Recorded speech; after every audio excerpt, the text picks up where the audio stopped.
क्या आप अपना बचपन मिस नहीं करते? क्या आप हर समय खुश रहना, हर चिंता फिक्र से दूर और किसी भी काम से फ्री होना मिस नहीं करते? तो उदास मत होइए। आप बड़े होने के बाद भी खुश रह सकते हैं और शांति से अपनी लाइफ जी सकते हैं।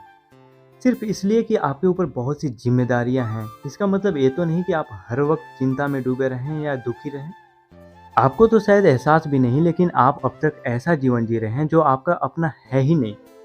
इस बुक को सुनने के बाद आपको पता चलेगा कि आपके अभी जो सपने हैं वो असल में आपके हैं ही नहीं, वो तो सोसाइटी के सपने हैं। तो आप सीखेंगे कि सोसाइटी के रूल से खुद को कैसे आज़ाद करना है, जिसने आपकी लाइफ को कंट्रोल कर रखा है। सबसे पहले आप सीखेंगे कि सोसाइटी में अच्छे काम करने के लिए अपने शब्दों यानी वर्ड्स का कैसे इस्तेमाल करना है। एक बड़ी अच्छी कहावत है, pen is mightier than sword, यानी लिखे हुए या बोले हुए शब्दों में एक तलवार से ज़्यादा धार होती है। आपके शब्दों में बहुत पावर होती है। तो आप सीखेंगे कि उनकी पावर को खुद के लिए और आसपास के लोगों में पॉजिटिव एनर्जी को बढ़ावा देने के लिए कैसे यूज किया जाए। हम अक्सर उम्मीद करते हैं कि लोग एक पार्टिकुलर तरीके से हमारे साथ बिहेव करेंगे, और जब ऐसा नहीं होता है तो हम दुखी और निराश हो जाते हैं। हमें इस हैबिट को बदलने की ज़रूरत है। ये बुक हमें सिखाएगी कि कैसे चीज़ों को एज्यूम करना बंद करके एक ड्रामा फ्री लाइफ जिया जा सकता है। ये बुक आपको अपना बेस्ट परफॉर्मेंस करने में भी मदद करेगी। आप सीखेंगे कि अपना बेस्ट देना कोई मुश्किल काम नहीं है, इसके लिए बस प्रैक्टिस की ज़रूरत है। हाँ, आपका रिजल्ट हमेशा परफेक्ट नहीं हो सकता, लेकिन समय के साथ आपका परफॉर्मेंस इतना कमाल का होगा कि आपको खुद पर गर्व होने लगेगा। नमस्कार दोस्तों, मेरा नाम है दीपेश और आप देख रहे हैं स्पीक ट्रूथ क्लब। आज की बुक समरी है फोर एग्रीमेंट्स, जिसे लिखा है डॉन मिगुएल रुइज ने, जो कि एक मैक्सिकन लेखक हैं।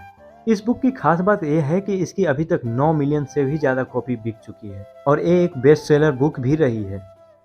तो इसी के साथ आगे बढ़ते हैं पहले chapter, domestication and the dreams of the planet की ओर। क्या आपने कभी सोचा है कि आपके सपने कहाँ से आते हैं? क्या वो आपकी अपनी इच्छा है या वो किसी और की इच्छा है? हम ऐसी दुनिया में जन्म लेते हैं, बड़े होते हैं, जहाँ पहले से ही कई रूल्स बने हुए हैं। हम जिस माहौल में रहते हैं, जो देखते हैं, सुनते हैं, उन सब का हमारी सोच और बिलीफ सिस्टम पर गहरा असर होता है। आपको ऐसा लग सकता है कि आपकी अपनी सोच है, लेकिन जब आप गहराई से देखेंगे तब आपको समझ आएगा कि इन सब पर सोसाइटी के रूल्स का कितना असर होता है। आइए सैम की कहानी से समझते हैं।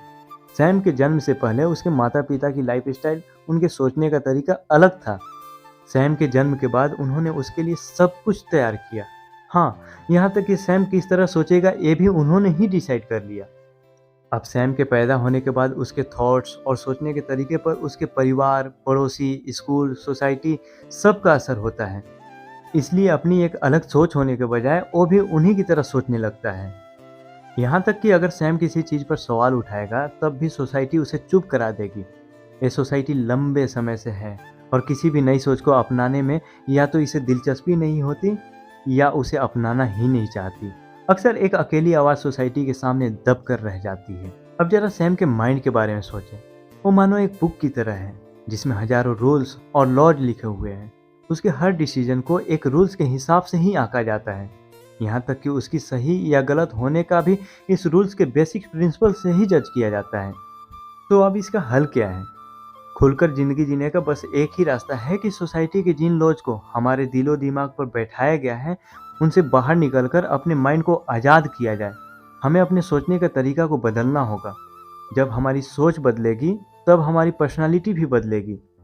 अपने पसंद का जीवन जीने के लिए, अपनी पसंद के सपने देखने के लिए शायद अब हमें खुद से बात करने की ज़रूरत है। तो आइए आगे बढ़ते हैं और जानते हैं फर्स्ट एग्रीमेंट के बारे में। Be impeccable with your words. अगर आप सच में खुश रहना चाहते हैं तो आपको खुद बदलाव करने की पहल करनी होगी। सोच समझकर शब्दों का इस्तेमाल करना होगा। क्या आपको बचपन का कोई किस्सा याद है, जब आपने अपनी मम्मी को कोई जोक सुनाया हो और हंसने की जगह उन्होंने कहा हो कि चुप हो जाओ, तुम बिल्कुल भी फनी नहीं हो, और मुझे हंसी नहीं आई?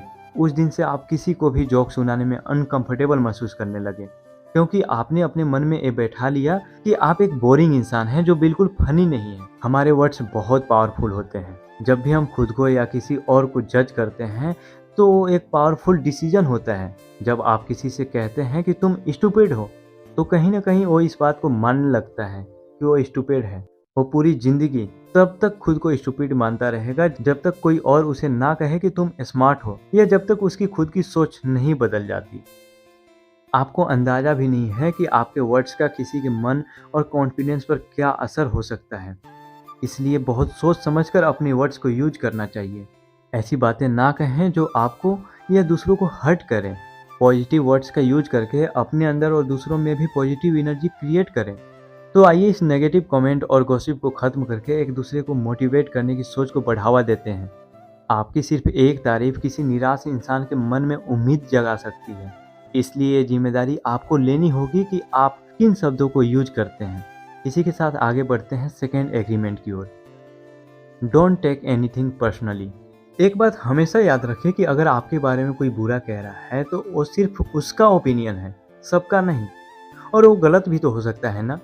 वो अपनी सोच और समझ के नज़रिए से आपको देखता है, लेकिन जब तक आप उसे हर्ट करने की पावर नहीं देंगे तब तक वो आपको चोट नहीं पहुंचा सकता। जब आप किसी की बातों को पर्सनली लेने लगते हैं तो कहीं ना कहीं आप उसकी बातों से सहमत हो जाते हैं कि वो जो आपके बारे में बुरा कह रहा है वो बिल्कुल सच है।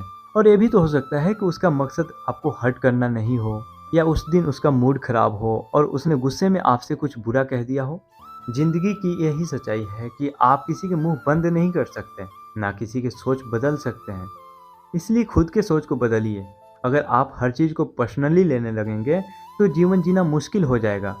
लोग जब उदास होते हैं या जब खुश होते हैं तब आपको अलग नज़रिए से देखते हैं, तो उनकी सोच की वजह से आप अपनी लाइफ को क्यों इफेक्ट होने देते हैं। एग्जाम्पल के लिए, अगर किसी दिन आपके बॉस का मूड अच्छा हो तो वो आपसे कह देते हैं कि आप उनकी कंपनी के सबसे प्रोडक्टिव एम्प्लॉई हैं। लेकिन जिस दिन उनका मूड खराब होता है तो आपको कंपनी का सबसे बुरा एम्प्लॉय भी तो कह सकते हैं ना। अगर आप उनके मूड और शब्दों का असर खुद पर होने देंगे तो आप अपना रिमोट कंट्रोल उनके हाथों में दे दिया है, यानी अब उनके मूड के हिसाब से आपका मूड होगा। जब आप हर चीज़ पर्सनली लेने लगते हैं तो आपके लिए दूसरों के शब्द ज़्यादा इंपॉर्टेंट हो जाते हैं। ऐसे में आप खुद की अहमियत भूलने लगते हैं। तो आगे ऑथर थर्ड एग्रीमेंट के बारे में बताते हैं। Don't make assumptions. एक और कारण है जिससे हम अनजाने में खुद को चोट पहुंचाते रहते हैं, और वो ये है कि बिना पूरी बात जाने हम बस अपने मन में कुछ सोचकर उसे सच मान लेते हैं, यानी एज्यूम कर लेते हैं। अक्सर हम लोगों को देखकर बस अनुमान लगा लेते हैं कि वो कैसे हैं, उनकी लाइफ में क्या चल रहा है, और उन्हें जज करने लगते हैं और ये उम्मीद करने लगते हैं कि वो बिल्कुल उस तरह बिहेव करे जैसे मेंटल इमेज हमने अपने मन में उनके लिए बनाई है। लेकिन जब वो अलग तरीके से बर्ताव करते हैं तो हमें दुख होता है। इसे कहते हैं चीज़ों को पर्सनली लेना। हम खुद को अपने दुख का कारण बन जाते हैं, या हम कह सकते हैं कि बचपन से ही हमारी सोच ऐसी बना दी गई है। अगर हम रिलेशनशिप की बात करें तो हमने देखा है कि ज़्यादातर कपल्स हर वक्त लड़ते रहते हैं, क्योंकि वो बस मान लेते हैं कि उनका पार्टनर उन्हें बहुत अच्छे से समझता है। आप बिना कुछ कहे कैसे मान सकते हैं कि आपके सामने वाला आपकी हर प्रॉब्लम को समझ ही जाएगा। इस गलत फहमी की वजह से ना जाने कितने ही रिश्ते बर्बाद हुए हैं। इसलिए एक दूसरे से ज़्यादा बात करने की हैबिट डेवलप करें। किसी से ये कहना कि तुम्हें समझ जाना चाहिए था बंद करें, क्योंकि ये रियलिस्टिक या प्रैक्टिकल नहीं है। आप जितना ज़्यादा बात करेंगे आप उतने अच्छे से लोगों को समझ पाएंगे। उनके सोचने के तरीके को समझने की कोशिश करें। इससे भी ज़्यादा इम्पोर्टेंट बात यह है कि दूसरों को भी आपको समझने का मौका दें। बस ये मान लेना कि वो सब जानते हैं गलत है। उन्हें खुलकर क्लियरली बताएं कि आप क्या चाहते हैं और क्या नहीं चाहते हैं। अपना ओपिनियन उनसे शेयर करें। जैसे आपको सब कुछ पर्सनली लेना बंद करना होगा, ठीक उसी तरह बस ये इमेजिन कर लेना कि सामने वालों को तो सब पता होगा। इस आदत को भी बदलना होगा। पॉजिटिव सोच बनाए रखें, पॉजिटिव वर्ड्स का यूज करें, और खुद से वादा करें कि आप यूं ही चीज़ों को एज्यूम करने की आदत को छोड़ देंगे। जिंदगी बहुत छोटी सी है, कब हाथों से निकल जाएगी आपको पता भी नहीं चलेगा। इसलिए इसके हर पल को खुलकर एंजॉय करें, और ये सिर्फ तब मुमकिन है जब आपकी सोच आज़ाद होगी। तो आइए अब आगे बढ़ते हैं फोर्थ एग्रीमेंट की ओर। Always do your best. तो पिछले चैप्टर में हमने आपके साथ 3 एग्रीमेंट्स करने की इम्पोर्टेंस के बारे में चर्चा की, लेकिन ये सब सिर्फ तभी काम करेंगे जब आप सच में एक्शन लेंगे। मगर सिर्फ एक्शन लेना ही काफ़ी नहीं है। आपको जो भी करना है उसमें आपको बेस्ट देने की ज़रूरत है। हो सकता है कि आपका बेस्ट हमेशा आपकी सबसे अच्छी परफॉर्मेंस ना हो, क्योंकि हर समय आपकी एनर्जी का लेवल भी अलग अलग होता है। आपकी एनर्जी, टाइम, आपके मूड और हेल्थ पर डिपेंड करती है। इसलिए अगर आपका बेस्ट भी आपका बेस्ट नहीं है तो चिंता मत कीजिए। समय के साथ आप हमेशा अपना बेस्ट परफॉर्मेंस करना सीख जाएंगे। हमेशा इस बात को याद रखें कि चाहे कुछ भी हो जाए, कभी जीने की आस को खत्म नहीं होने देना है। हमेशा अपनी ज़िंदगी को खुलकर पूरी तरह से जिएं और हर काम को अपना बेस्ट परफॉर्मेंस करने की कोशिश करें। सिर्फ रिजल्ट पाने की इच्छा से या काम के बदले कोई रिवॉर्ड पाने की इच्छा से काम ना करें। ये सोचकर काम करें कि आपको काम में मज़ा आता है। काम को बोझ ना समझें, बल्कि उसे एंजॉय करें। सिर्फ तब आप सच्ची खुशी महसूस कर पाएंगे। इसी के साथ बढ़ते हैं अगली चैप्टर की ओर, the Toltec path to freedom, breaking old agreements. हमने बुक के शुरुआत में ही जान लिया था कि हम सब कितने रिस्ट्रिक्शंस में बंधे हुए हैं। असल में हमारी अपनी कोई सोच ही नहीं है। हमारी सोच को सोसाइटी ने कंट्रोल कर रखा है। हमें ऐसी सोच को तोड़कर खुद को आज़ाद करने की ज़रूरत है।